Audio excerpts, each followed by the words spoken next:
세종실록에 이런 말이 나와요. 노비는 비록 천한 사람들이지만 역시 하늘이 낸 백성이라는 거예요.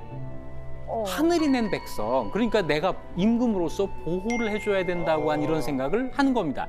그래서 노비가 범죄가 있을 때 그 주인이 함부로 죽이면 안 된다라고 하는 이런 법이 이미 세종 때 있었던 거예요. 세종이 범죄를 저지른 노비를 주인이 함부로 죽이지 못하게 해라.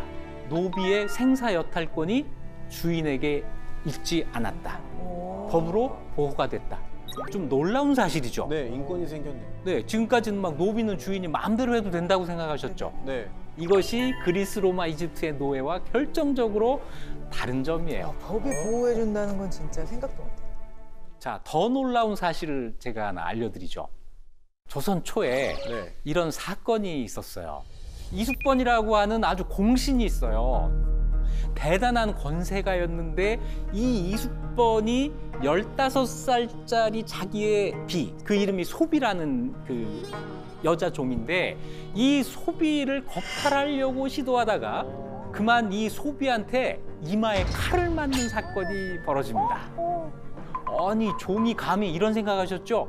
아니에요. 소비는 당당하게 싫어요. 주인 이마에 칼을 그냥 꽂아버렸어요. 다행히 이숙번이 죽지 않았습니다. 죽었으면 이제 큰일 날 뻔했는데 안 죽었어요. 그래서 이 소비가 주인을 해치려 한 죄로 처벌을 받게 됐는데 어떻게 처벌할지를 왕과 세종이에요. 신하들이 모여서 상의를 해요. 묻습니다. 이거 어떻게 처벌을 할까? 그랬더니 신하들이 뜻밖에도 용서할 수 있겠습니다. 상전의 이마를 칼로 찌른 것은 잘못된 거지만 그럴 만도 했지 않습니까? 그건 이숙번이 잘못한 거예요. 네. 이렇게 얘기를 한 거예요. 와. 꼭 세종만의 문제가 아니라 그 당시 신하들이 전부 여기에 동의했다는 거예요. 조선은 신분을 엄격하게 따지는 나라였고 아래 신분 사람이 위 신분 사람을 해치는 것을 엄격하게 처벌하는 나라였지만 주인이 부당한 한 어떤 행동에 대해서는 노비도 저항할 수 있다. 이 손을 들어준 거예요. 이 노비를 하나의 물건으로만 생각했다면 절대로 있을 수 없는 일이죠. 그런데 말이에요.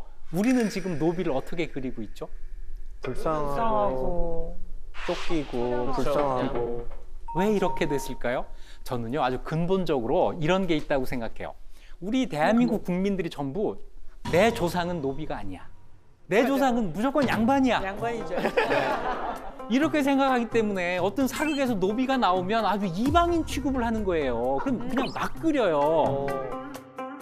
만일에 어느 누가 우리 몇 대조 할아버지는 노비였어요 이런다면 노비를 그렇게만 그리면 막 항의하고 그랬을 거 아니에요? 근데 우리 전부 다 양반의 후손이라고만 생각하고 노비에 대해서는 도무지 애정을 갖고 있지를 않아요. 근데 진짜 언젠가 한 번은 좀 지저분하지만 한번 짚고 넘어가야 될 것 같긴 합니다. 옛날에 듣긴 들었거든요. 우리나라 전체 인구 중에 80%가 다 노비 출신이라고. 그 20%만 그것도 왕족이나 양반이었지. 거의 대다수가 노비 문서 그 죽어서 한 걸. 노비도 아니고 양반도 아닌 그냥 일반 백성은 다 어디로 갔을까요? 잠깐 달나라에 갔다가 백성도 있나? 양인 신분이 더 많아야 되니까 우리 역사에서요. 노비가 가장 많았던 인구 구성에서 가장 많았던 때가 17세기 정도. 그때 전체 인구의 30%가 되지 않았을까 해요. 30%. 자, 80%보다는 적지만 네. 생각보다 좀 많죠. 이 30%의 후손들은 어디로 갔을까? 자, 그리고 집에 다 족보를 갖고 있잖아요. 족보는 양반의 증거예요. 진짜일까? 아무도 의심하지 않아요. 그러네. 솔직히 다 아시죠? 이 다 진짜는 아니야. 이건 아세요. 그런데 내 거는 진짜야. 우리 집은 아닐 거야 이렇게 생각하죠. 가슴에 손을 얹고 한번 생각해 보세요. 조선시대 노비들은 성이 없었기 때문에 족보도 만들 수가 없어요. 족보가 없는 사람도 지금 있어야 되는 겁니다. 그런데 우리 다 있으니 이게 어떻게 된 일이죠? 근데 쌤 제가 봤을 때 네. 지금 여기 와 계신 분들 중에서 자기 집안의 족보를 실제로 보신 분이 계실까요? 자기 집에 있죠. 족보 보신 분 계십니까? 강대상 씨 족보 없으시죠? 강대성 씨, 현전을 개구리 씨. 나만 개불이야. 개구리 씨 족보 실제로 본 적이 없는데. 족보 본 적 있어요? 있죠. 자, 노비 후손들 어떻게 됐을까? 못 봤더라도 있다고는 다 생각하고 있잖아요. 네. 자, 우리의 조상일 수도 있다. 난 아니겠지. 자, 애정을 가지고 난 아니겠지. 노비 공부를 한번 해보시죠. 머슴과 노비, 이게 어떻게 같고 다를까요? 자, 머슴에 대해서 설명을 해볼까요? 머슴은 왠지 이렇게 안방마님한테 사랑도 좀 받고. 지금 그 대답에서 하나는 제가 높이 사겠습니다. 머슴은 남자다. 머슴은 남자다. 여자 머슴은 없어요. 머슴은 약간 프리랜서 개념이고, 프리랜서. 네, 노비는 소속 기관이 있는. 막 장작을 이만큼 패야 돼. 그럼 머슴을 뭐 어디서 모셔다가 돈을 주고 돈을 주고 돈을 네. 주고 남자 돈을 주고 누구에게 소유되지 않는다. 소유가 안 돼 있어요? 아, 이걸 다 합치면. 네.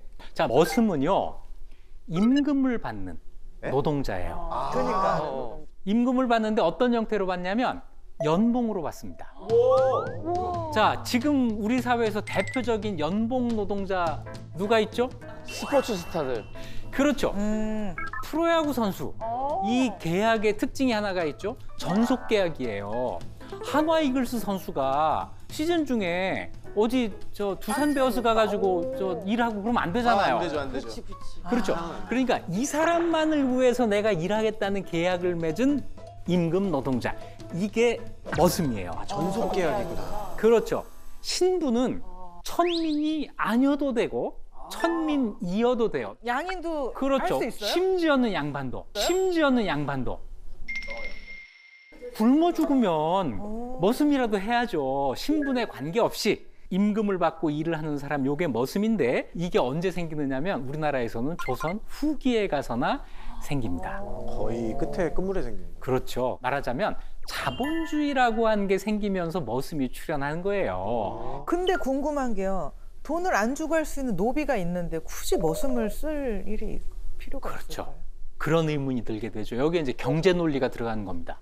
주인 입장에서 노비를 계속 부리는 게 나을지 머슴을 시켜서 일을 하는 게 나을지 따져보는 거예요. 노비는 내가 마음대로 시킬 수는 있는데 내가 책임을 져줘야 돼요. 먹여주고 재워주고 죽으면 안 되고. 머슴은 그냥 죽을 때까지 그 부려먹다가 이게 노동력이 다 했다고 생각하면 계약을 해제해버리면 되잖아요. 너무 비인간적이지만. 그리고 또 한 가지 머슴은 농번기에만 고용하면 되잖아요. 그러니까 노비 두고 필요할 때 머슴 따로 둬가지고 일을 시키는 이런 경영 마인드가 여기 있는 거죠. 그래서 이 머슴한테는요 아주 촘촘하게 계약을 해요. 세경이라고 하는 거 있죠? 네, 네. 이게 연봉이에요. 연봉 얼마를 준다. 밥은 3끼를 준다. 새참은 준다. 술은 얼마를 준다. 아주 촘촘하게 계약을 하고 한참 농번기일 때는 머슴들한테 대우를 굉장히 잘해줘요. 힘내서 일을 해야 되잖아요. 그래서 머슴밥이라고 하는 말까지 생기죠. 아, 이렇게 쌓아주는 거. 고봉밥 이만한 그렇죠. 너 건강하고 장수해라 이게 아니고 더 많이 일해라. 노비는 신분적인 관계라면 머슴은 경제적인 관계다. 자, 그렇다면 요즘 직장 생활을 하는 사람들이 현대판 노비야, 현대판 머슴이야라고 했을 때 머슴이죠. 네, 머슴이에요. 네. 노비가 자, 이게 아니었어. 노비가 뭐 좀 다 비참하지만 그래도 현대판 머슴이야라고 얘기해야 역사 공부를 제대로 하는 거죠. 이제 알았네. 자, 지금까지 여러 종류의 노비 얘기를 했는데요. 사실은 한번 노비가 되면 여기에서 벗어나는 게 거의 불가능합니다. 그런데 돈 가지고 신분을 살 수 있는 시대가 생겨요. 언제냐면 임진왜란 병자호란이 끝난 다음에. 나라가 너무 가난해졌어요. 2번의 전쟁으로 국가 재정이 완전히 폭삭 망한 겁니다. 게다가 그때 기근이 몇 번 겹쳐요. 그러니까 조선 조정에서 두 손을 듭니다. 돈이 필요하다. 노비라도 돈 내면 신분을 해방시켜주겠다. 해서 제도를 만드는데 그 제도를 뭐라고 하냐면 납속이라고 합니다. 납이라는 게 드린다, 바친다라는 거고요. 속이라고 하는 걸 이제 바치는 거예요. 자, 그러면 노비가 돈을 바치면, 속을 바치면 신분에서 벗어날 수가 있게 돼요. 그 기회를 살린 사례가 실제로 있어요. 김수봉이라는 사람이 있습니다. 조선시대에 호적이 지금 남아있는 게 있어요. 경상도 단성현에 호적이 남아있는데 이 김수봉이라고 하는 사람의 집안 내력이 이렇게 그려집니다. 여기 김수봉이 있죠? 네. 김수봉의 아버지가 김어련, 할아버지가 김이동이에요. 김수봉의 부인은 이름이 안 나와 있습니다. 네. 호적에. 그런데 장인 이름이 이금금이라고 되어 있어요. 여기에 빨간 글씨는 그 사람의 지위예요. 지위가 김수봉은 납속 통정대부라고 되어 있습니다. 통정대부는 굉장히 높은 관직이에요. 정삼품 관직입니다. 그런데 그냥 통정대부가 아니라 납속 통정대부입니다. 그러면 앞에 납속이 붙은 거면은 돈을 내고 산 통정대부. 라고 하는 높이까지? 거죠. 근데 이 관직에 오를 때 노비가 돈 내고 관직을 살 수도 있지만 일반 평민도 돈 내고 관직 살 수 있어요. 이것도 납속으로 하기 때문에 요 납속 통정대부만 가지고 김수봉의 신분은 지금 알 수가 없어요. 그런데 김씨성 갖고 있잖아요. 네. 그러니까 이건 노비가 아니구나, 평민이구나라고 생각하기가 쉽고 그 아들이 보인이잖아요. 보인은 군형을 지는 사람입니다. 노비는 군대를 안 가요. 네. 군대를 갔으니까 이 사람은 평민이에요. 그러니까 요 그림만 보면은 평민 집안이네. 유출할 수. 이렇게 볼 수 있어요. 네네. 그런데 한 가지 의심스러운 게 있습니다. 김이동, 김어련, 이금금의 지위가 안 밝혀져 있어요. 조선시대 호적은 반드시 그걸 밝히게 돼 있거든요. 그래서 뭔가 미심쩍어요. 그래서 위로 올라가 보는 겁니다. 이 집안에 자 39년 전 호적으로 바꿔봤더니 김수봉 자리에 수봉, 김씨성이 없고 산호비라고 명시돼 있고 주인이 심정량이라는 사람이라는 것까지 밝혀져 있습니다. 아까 그 이름이 안 나왔던 수봉의 부인은 자목이고 사비, 산호비죠. 네. 그리고 주인은 도시담이라고 밝혀져 있습니다. 분명하게 수봉과 자목 부부는 산호와 사비가 되는 거죠. 네. 위로 올라가 볼까요? 수봉의 아버지는 김어련이라고 되어 있었는데 39년 전 호족에는 네. 갓복이라고 되어 있습니다. 그리고 갓복이 산호라고 되어 있습니다. 할아버지는 모름으로 되어 있어요. 수봉의 부인의 아버지는 이금금이 아니라 금금이에요. 금금이를 아주 손쉽게 평민을 만들어 버린 거죠. 완전히 산호비들의 집안이었는데 이것이 39년 뒤에 평민의 집안인 것처럼 바뀌어 있잖아요. 그러네. 뭐 가지고 오게 된 거죠? 납속. 납속 가지고 바꾼 거예요. 그런데 이걸로 만족하지 않아요. 자, 1750년이 되니까 김수봉은 납속 통정대부라고 돼 있는데 지위가 밝혀져 있지 않았던 김어련과 김이동 그리고 이금금에게 전부 정병이라고 하는 타이틀이 있습니다. 정병, 군인이란 뜻이에요. 군인은 평민들이 가는 거거든요. 그래서 완전히 1750년 호적에서는 이 집안이 평민이 돼 있어요. 자, 완전히 세탁이 됐습니다. 조상들까지 다 세탁을 한 거예요. 그런데 이걸로도 만족하지 않아요. 그 후손들 한번 보실까요? 김수봉의 아들 김흥발, 보인이었죠. 평민이었어요. 그런데 김흥박의 아들은 김소명은 업무라고 되어 있습니다. 업무는 뭐냐면 과거에 묵과 있잖아요. 묵과를 준비하는 사람이란 뜻이고 요거는 중인이에요. 평민이 중인으로 올라갔잖아요. 이렇게 업무 3대, 중인 3대를 거친 다음에 김성녀 단계에 오면은 유학이라고 씁니다. 유학은 뭐예요? 유학은 어릴 유자 공부할 학자, 공부하는 학생 이런 뜻인데 사실은 과거에 급제하지 않은 공부하는 사람이라는 뜻이에요. 이거는 양반만 할 수 있는 일입니다. 와. 김수봉으로부터 김익금까지 양반이 될 때까지 걸린 시간은 200년이에요. 아. 자, 정말 저는 이 김수봉의 노력에 박수를 쳐주고 싶어요. 우리 중에도 이런 수봉이가 이 수봉이의 후손이 정말 많을 거예요. 이런 과정을 거치면서 우리에게 노비 없는 사회, 이게 만들어진 거죠. 너무 재밌다. 천민이라는 계급이 싫으면 뭐 중이나 평민 이 정도까지만 올라가도 될 텐데 왜 끝까지 이렇게 양반까지 올라가려고 노력을 했을까요? 아, 정말 중요한 질문이에요. 자, 이거는 노비한테만 초점을 맞춰서는 설명이 안 돼요. 조선 후기 사회에서는 노비가 자기 신분에서 벗어나서 평민이 되려고 노력한 것만큼 평민들은 양반이 되려고 노력을 해요. 그렇겠다. 온 나라가 자기 신분에서 하나 더 올라가려고 노력을 하는 겁니다. 이런 노력이 막 분출하는 시기. 이게 조선 후기예요. 자, 양반이 되면 뭐가 좋아서 그랬을까요? 양반이 되면 정말 엄청난 혜택 하나가 와요. 군대를 안 갑니다. 양반이 군대를 안 가요. 이게 정말 조선의 정말 큰 문제입니다. 고려까지만 해도 전쟁이 일어나면 다 뛰어갔어요. 그래서 고려는 전쟁에서 접은 적이 거의 없어요. 그런데 조선은 임진왜란 병자호란 빼고는 큰 전쟁이 없었기 때문에 군인이 그렇게 많지 않아도 됩니다. 그래서 조선에서 선택한 방법은 뭐냐면 군대에 오는 대신에 세금을 내라. 이걸 군포라고 하거든요. 군포를 내면 그걸 가지고 이제 국가 재정을 꾸려 나갈게라는 건데 양반들은 군포를 안 냈어요. 군대도 안 가고 군포도 안 내고 군하고 관계되는 일은 아무것도 안 한 겁니다. 이런 문제가 있었어요. 그런데 조선시대 일반 농민의 국가에 대한 의무 세 가지 가운데 가장 부담이 컸던 것이 군포의 부담이었거든요. 이걸 면하기 위해서 양반이 되려고 했던 겁니다. 자, 양반이 되는 방법 중에 가장 좋은 게 뭐였냐면 과거 보는 거. 과거에 합격하지 못하더라도 응시하는 거. 과거에 응시하려면 뭐 해야 되죠? 공부해야죠.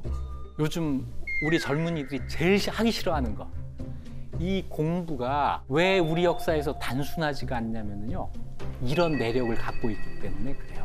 공부가 신분하고 관계가 있단 말이에요. 자, 공부를 해서 집안을 일으켜야 된다는 생각 얼마 전까지 했죠. 조선 후기부터 시작이 된 겁니다. 그렇네. 자, 그런데 점점 양반의 수는 막 늘어나가지고 웬만하면 양반이 돼요. 이때는요. 길에서 만나서 싸움이 붙으면 이 양반아 저 양반아 그래요. 그래서 그런 거예요? 아이 양반이. 이 양반아 저 양반아. 이렇게 되다 보니까 평민을 부르던 말의 의미가 달라져요. 평민을 조선시대에 뭐라고 불렀냐면 상민이라고 불렀어요. 보통이라는 뜻이에요. 상은. 보통 사람, 상민. 맞죠? 다 양반이 되고 양반이 되지 못한 소수가 상민이 되다 보니까 이제 상민을 상민이라고 부르지 않고 상놈, 상껏 이렇게 부르게 된 거죠. 상놈이구나. 자, 그래서 노비가 이렇게 소멸하면서 신분제도 따라서 없어지게 되는데 신분제라고 하는 거는요. 원래 높은 신분 소수, 낮은 신분 소수, 중간의 다수. 그래서 이걸 그림으로 그리면 다이아몬드 모양이 돼요. 우리나라는 다이아몬드형에서 아래서부터 위로 다 올라간 겁니다. 다 올라가서 모두가 양반이 되면서 상향 평준화가 되면서 신분제가 없어졌어요. 우리가 전부 최상층으로 통일이 됐다고 하는 것은 나도 뒤질 것이 없다. 나도 할 수 있다. 이런 생각으로 이어지고 이런 생각이 우리나라 특유의 교육 환경을 만나면서 개천의 용들이 막 태어나기 시작한 거예요. 맞습니다. 이렇게 태어난 개천의 용들이 지금 한국의 지난 한 세기 동안의 발전을 이끌었습니다. 우리의 경쟁력이 사실은 여기에서 온 거죠. 우리 중에는 평민의 후손도 있고 노비의 후손도 있고 그들이 모두 모여서 우리의 역사를 만든 거야. 그래서 우리 역사에서도 양반에만 관심을 갖지 말고 노비에게도 애정을 가질 필요가 있는 거죠.